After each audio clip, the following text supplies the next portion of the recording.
Who, what, where, and why. The FBI/NSA mass surveillance collaboration dragnet surveillance. Need to make a bust? Doesn't matter for what. Just listen in. That pretty much sums up what could soon become the status quo for law enforcement in America.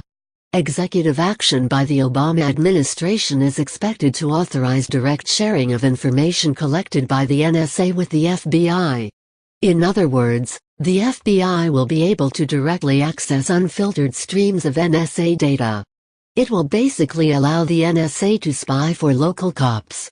Under the proposed rule changes, federal agencies such as the FBI would gain direct access to streams of information gathered by the NSA, including emails, phone calls and location data. They would then be free to pass along this information to state and local law enforcement. NSA spying is always justified on the grounds of fighting terrorism. But this warrantless information sharing will not be limited to terrorism investigations. In fact, it will almost certainly primarily involve regular criminal investigations. Spying within the United States border was considered off-limits to the NSA and other federal intelligence agencies at one time. The FBI was the sole agency authorized to investigate U.S. citizens.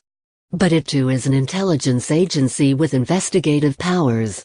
In recent decades, national security has become a massive directive dedicated to information sharing and spying on everyone, by both the FBI and other federal intelligence agencies.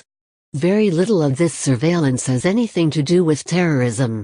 Radley Balko, a writer for The Washington Post, documents how warrantless surveillance has been used to investigate everyday domestic crimes instead of terrorism. He shows how the government covers up surveillance through parallel construction, shares information with non-intelligence agencies like the IRS, and evades public scrutiny through use of the Non-Disclosure Acts. Still, arguments both inside and outside the government defend mass surveillance because they say it will defend against terrorism. Radley Balko, the ACLU, EFF, and many others have thoroughly rebuffed that myth, showing a minority of cases involving warrantless surveillance actually have anything to do with terrorism cases. In fact, less than 1% of surveillance information acquired through the Patriot Act was for terrorism. Just as one example, sneak and peek warrants that allow police to enter homes and poke around without the residents' knowledge were used as an everyday investigative tool rather than for the highest of high crimes.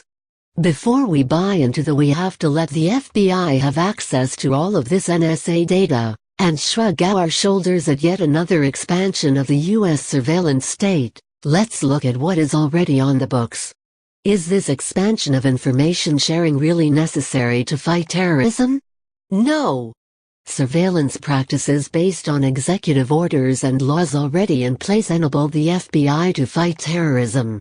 Orders and acts that enable counterterrorism through mass surveillance. National Security Act of 1947 identifies the FBI as an intelligence agency.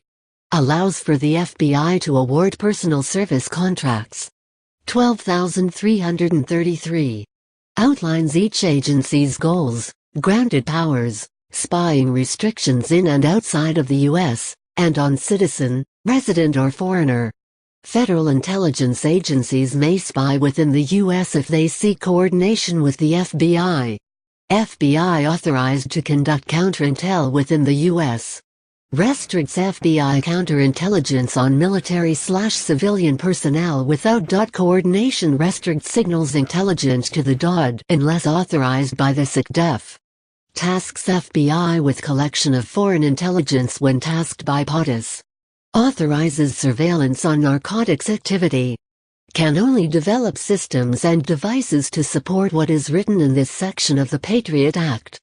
Patriot Act Section 215. FBI authorized to applies for a secret order, national security law, to required production of tangible things. Order forbids disclosure of purposes of an investigation under Section 215, sneak and peek. EFF has reported on a FOIA document about a secret interpretation of the Patriot Act. Even though the Patriot Act outlines intelligence collection abroad, Section 215 has been used to authorize gathering intelligence within the U.S. on U.S. citizens. It also negates the Fourth Amendment's requirement for a warrant based on probable cause, but rather, evidence that could be of some use in an investigation. USA Freedom Act amendments to the FISA Act and restoration of powers lost from provisions expired from the Patriot Act. Patriot Act provision that expired was bulk collection of Americans' communications metadata. Instead, it requires a specific selection term to be used for tangible things sought from a National Security Letter (NSL). The tangible things sought or obtained must show reasonable articulable suspicion that connect the tangible thing to the obtained tangible things. Requires call details records to have a selector term. An agent of a foreign power is no longer just relegated to a person outside of the U.S. Acts of this person include events that have not happened, or one knowingly aids or abets another person for a clandestine activity for a foreign government. EFF also lists the ways the NSA has used Section 702 to justify mass surveillance on American citizens. Section 702 has been used to share information for ordinary crimes. Expectations of FBI and NSA coordination. As surveillance executive orders and laws become the norm, the amount of hay in the proverbial haystack has increased. That makes the needle harder to find. Intelligence analysts have a harder time pinpointing terrorism crimes within the sheer amount of data now available. However, knowledge of everyday domestic crimes has increased. What can we expect from the FBI and NSA directly sharing info? It isn't clear as to what the President's plans for direct sharing between FBI and the NSA are yet, but here is what we do know. Information sharing inhibitors. NSA can already contact the POTUS to task the FBI to follow up on intelligence already gathered. We know this is true from parallel construction leaks. We also know that the POTUS didn't want to be the man in the middle delivering intelligence from one agency to another, so the policy was changed to allow the heads of intelligence agencies to do it directly when George W. Bush issued Executive Order 13388.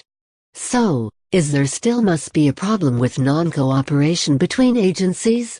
Probably not. Since 9/11, information sharing is usually to blame when we have any type of intelligence failures, but executive orders and laws should have solved that. Also, DEA and IRS already have access to the NSA data. So this probably isn't the problem. Along with Executive Order 13388, President Obama encourages sharing between intelligence communities and even private industry. See here and here. Sharing data is not restricted to only intelligence agencies. It is even accessible through private industries. We no longer live in the days of prior to Mark Klein's revelations. This is now assumed to happen in every company, not just AT&T. Oversight. We also know secret interpretations of the Patriot Act were used to circumvent both oversight and the warrant clause. As a result, intentional or accidental intelligence collection of U.S. persons within the U.S. have occurred. So, it's clearly not the result in too much oversight or hurdles.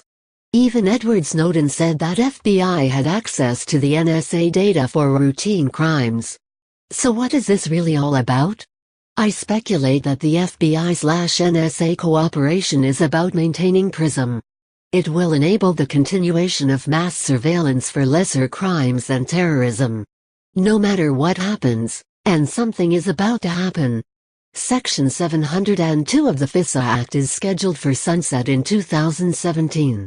This is the section, as the EFF has reported, that the FISA court has been convinced that any tangible item relevant to an investigation is fair game if it relates to foreign affairs of the U.S. By continuing this coordination between FBI and NSA, the move would keep the channel open just in case privacy advocates can pressure Congress enough to allow Secretary 702 to sunset, as they did to end other provisions in the Patriot Act.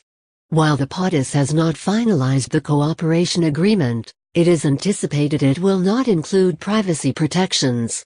Will it end with just the FBI? No, Local police have been set up as satellite intelligence agencies for federal law enforcement. The 1033 program has helped local and state law enforcement with technology used for surveillance. Most of what they do requires cooperation between local, state and federal agencies.